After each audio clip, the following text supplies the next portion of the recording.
मिलल मार दे तोहार आगे साल करब दुनो जनी माई के पूजनमा फौजी मिलल मार दे तोहार।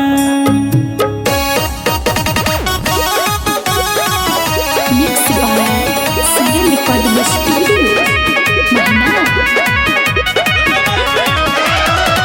कतन कहिला कवनो मिले ना उपाय हो भागी के आई में घरबा मिली है सजाए हो।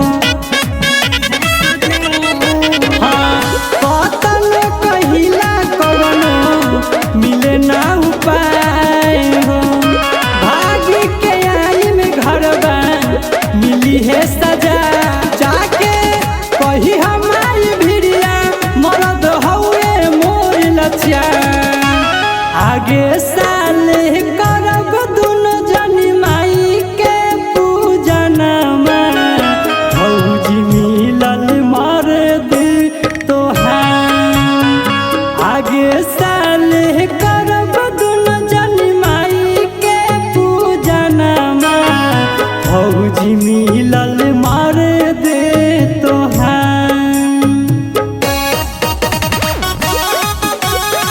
सायन रिकॉर्डिंग स्टूडियो महानार।